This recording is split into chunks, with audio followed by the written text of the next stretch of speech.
as he strides forward. The pair slow to a stop and look out at a massive human skull carved into the front of a stone edifice, a large doorway in its mouth. The temple.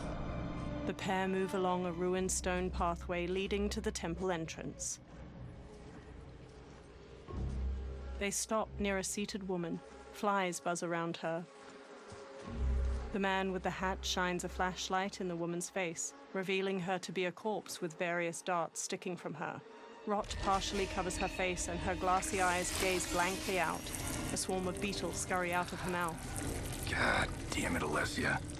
He cringes as the younger man's face draws tight. They examine numerous holes on the temple doorway. The darts came from here. The man leaves through a journal filled with notes and drawings of venomous animals. Can you open it? Without killing us? Let's hope so. The temple doors open. Light streams past the two men and into the dusty entryway of the temple. Both turn on their flashlights and step inside. They walk through a broad hall. Thick pillars with human figures carved into them line its walls. They turn a corner. Sunlight floods through ruined parts of the wall to their left, and small weeds rise from cracks in the stone floor. Turn them off. They turn off their flashlights. And we're definitely getting warmer. The pair moves down an aisle hedged in by low walls. Lines of fire flicker along the top of each wall. How are these still burning? Oil bubbles up from the ground. The chamber channels it somehow. They move to a doorway blanketed with ivy at the end of the aisle and pause. The two men hop down a short ledge and continue forward. The man with the hat leads the younger man down a path winding through various tall rock formations. They enter a vast chamber. Metal hooks hang from the ceiling over flames flickering in a central circular dais where the rotting body of a man sits on a throne made of intricately carved stone. He holds an ornate metal shield in one hand and a mace in the other. Ravala! And his shield! What? Silver liquid shimmers around large stones in the floor beyond. So? There's metal in the floor. That's not just any metal. It's liquid mercury. Shit, that stuff's toxic. Fatal. Only step where I step. The man with the hat carefully picks his way across the path of stones, the younger man close behind. The younger man steps onto a different stone and starts to fall. The man with the hat grabs his shoulder. Huh? What did I say? The man with the hat steps back on another stone. It sinks a little. The two men sprint across the stones as liquid mercury floods out of channels and ruined pillars surrounding the dais. The man with the hat reaches the other side. The younger man stumbles, then leaps to solid ground. I'm sorry. Not now. He examines the reflection of a pillar in the liquid mercury surrounding the dais. He eyes the pillar itself. Get out the explosives. That's our bridge? Do this right, it'll fall across. The younger man sets explosives at the base of the pillar. A gnarled hand shoots up from the liquid mercury. Two armored women with tattered bat wings rise up. Kalima? Is it real? The Kalimar fly toward them. Keep working. I'll take care of the she-beasts. You disturb Cataravalla's slumber. For your sin you die. Fight.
time to die, crazy lady. The man with the hat rushes over. You okay? Yes, we ready? The younger man nods and detonates a bomb that blows up a pillar. The pillar falls and they fist bump. Physics for the win. Let's go. They walk across the fallen pillar above the pool of mercury and explore deeper into the overgrown tomb. They stop by the corpse of Kataravala. The man with the hat brushes his hand across its shield. The younger man exclaims, This'll be worth millions.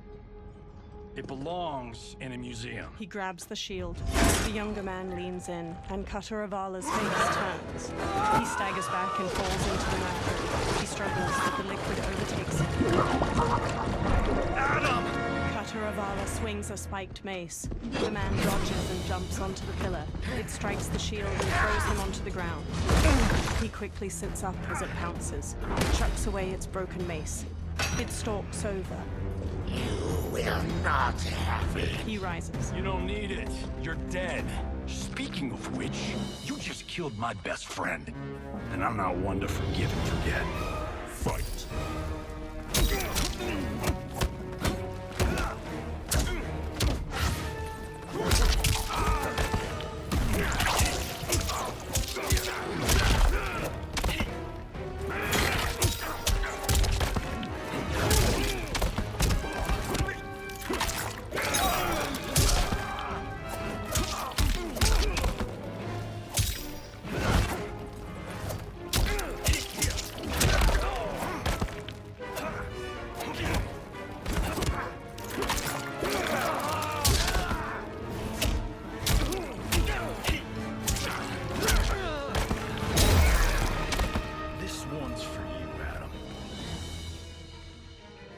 Fight!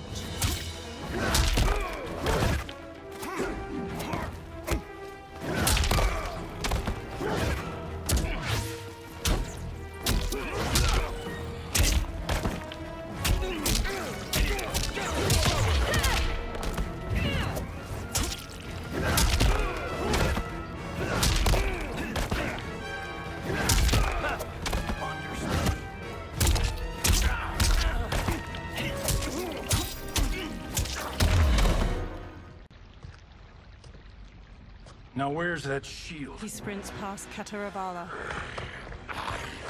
Am not yet defeated. Yes, you are. He spins, chucks the shield, and cuts its head off clean. The shield slams against a wall and bounces back into his hand. Time to go home. Cut! Printed! I knew it! Woo! I felt that one. You felt it too, right? Crew member. Temple of Kataravala, take 39, tails. Director. That's a wrap. In a studio, crew cheer. The director takes off a headset and hands it to a woman. The hatted man shakes his hand. Steven, this was fantastic. Thank you. Oh, just like the old days. And these props. Jimbo killed it. Steven takes the shield. You did too, Johnny. Hey, about my pitch. You know, the karate zombie thing? I'm thinking 4 films. Maybe a streaming series? Johnny, I don't have... You're right. Not here. I'll swing by your office after I change. I can't. Have to meet with the editors. Walking away. Marshall will call you. Johnny pumps a fist in the air. Great! Have your assistant call me. A blonde woman. That was great, hon. Wasn't it, though? We need to celebrate. I'm thinking private party. Johnny, we need to talk. She walks off, and Johnny hangs his head. Later, in a luxury mansion in the hills. You're not the martial arts megastar you once were, honey. You're lucky Steven owed you a favor. I'm telling you, Chris, we're fine. Can you join me in the fact-based universe just once? We're broke. We have to cut back. Cut back? On what? Step 1 is selling this place. I need a refill. Johnny, we can't keep this up. You spent $10,000 on that sculpture, $30,000 on that drone, and this damn sword. $3 million? Hey, Sento is history. That sword comes from... Ugh, that's not the point, Johnny! Chris, honey, the parts, the money, they're coming. Steven's movie is just the beginning. That's why I can't cut back. To be a success, I have to project it. If I don't, Johnny Cage is done. She frowns. Johnny rests his hands on her shoulders. She pushes one hand aside. I didn't marry Johnny Cage. I married John Carlton. I'd give anything to have him back. She leaves. Chris, come on, Chris, where are you going? Johnny puts his hands on his head. Fuck! He grabs his drink and downs it, then walks back to pour himself another. How you like that, Mr. A-list? A black-haired man strides in. Thank God. Oh, Chris, honey, Johnny turns and sees the stranger, who wears a sleek black suit and brandishes a long sword. Where's my wife? What did you... Your wife left. She's fine. You will be too, if you cooperate. What do you want? Sento. It hangs above a fireplace. You some kind of hired gun? Or do you know Sento's history? I know it. It's my family blade. They circle each other. No. No way you're Tyra clan. They've been dead for centuries. Not dead. Hiding. With Sento in my hands, I'll lead us out of the shadows. That's a great plan, stranger. Except for one thing. Sento's mine. And I won't give it up without a fight. Fight!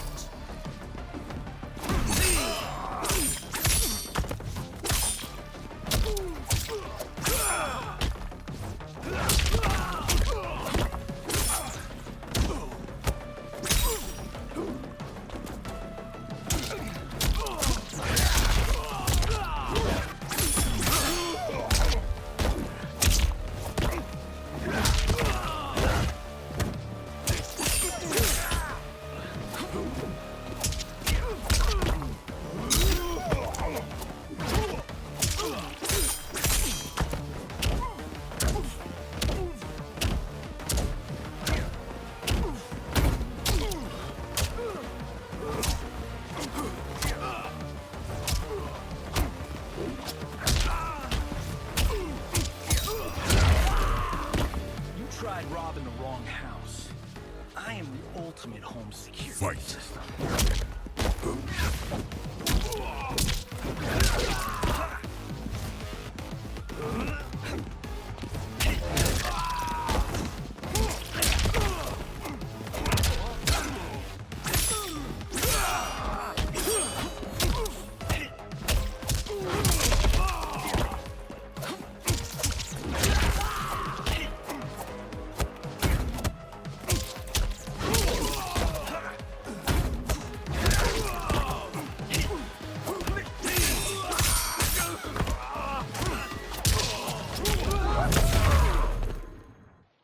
My house, my rules. Later at night, the defeated swordsman is tied to a chair. He rouses from unconsciousness, and Johnny sits across from him. So, you have a name or what? Kenshi Takahashi. I knew you weren't Tyra clan.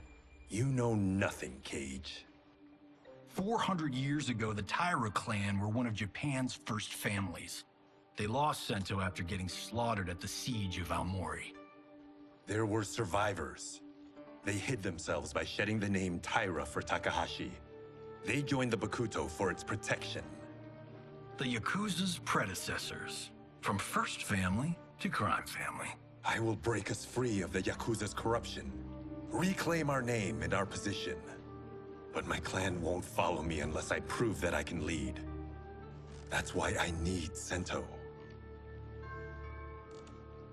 And that's Malibu's finest. He walks toward the door. It's a great story. Bullshit. But great. You should seriously consider becoming a screenwriter. Liu Kang, Scorpion, and Sub-Zero wait outside. What in the actual fuck? Good evening, Johnny Cage. I am Liu Kang, protector of Earthrealm. May we enter? Nothing's being shot here tonight. You sure you're in the right place? Yes. We come on a matter of grave importance. We must speak to you and your guest. What? Johnny narrows his eyes. How do you know about him? Because I am the god of fire. Chris, you vixen. Nicely done. Sure. Come right in. Glowing eyes are a nice touch. They approach Kenshi, who remains tied up beside an indoor pool. Kenshi Takahashi. A tragic figure with a noble cause. Your actions this evening do you no credit. Who are these people? You tell me. They're your scene partners. I also know of your struggles, Johnny Cage. I am here to offer you both a path forward. Dun, dun, dun. Oh, come on, guys, let's call this. Chris was a doll to set this up, but as pranks go, this one's a bit obvious. This is no prank. Bihan, Kuai Liang, if you please. The blue-robed Sub-Zero starts to untie Kenshi. All right, all right. I'll play my part in this martial arts LARP. The missus ought to get what you paid for. Okay. Hey, you. Wait. Hey, you. Get your damn hands off him. I said, get your hands off. Johnny grabs him, but Sub-Zero kicks him across the room. Johnny slides into a table with a $10,000 sculpture on top, teeters and falls. Scorpion. Was that necessary, brother? To put him in his place. That was a Hichuli. One of a kind. He stands. All right, I don't care if this is a damn prank. You crossed the line. Fight!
I hope you're insured, because you're paying for my Hichuli. Imbecile! You have no idea with whom you're dealing. Liu Kang bursts into flames. The flames dissipate. That's no special effect. Indeed, Johnny Cage. Johnny shifts his footing and glares. Kuai Liang. Scorpion bows. Okay, let's go back to one here. Who are you again? Lord Liu Kang, protector of Earthrealm, god of fire. Well, that last one tracks. But what's an Earthrealm? All will be explained, Johnny Cage. For now, what is important is that you both have been chosen to join its champions. Why him? Or me, for that matter. Because I have faith that you will rise to the challenge. And because your service will change the arcs of your lives. Johnny eyes Kenshi. Later, men spar in a sunlit courtyard. Mountains surround them, and lion statues border the entrance to the courtyard. Red pagodas are situated nearby, and cherry blossoms are in full bloom. Several monks wear brown and orange uniforms. Later, they strike wooden dummies that have small poles sticking out. Others spear their hands into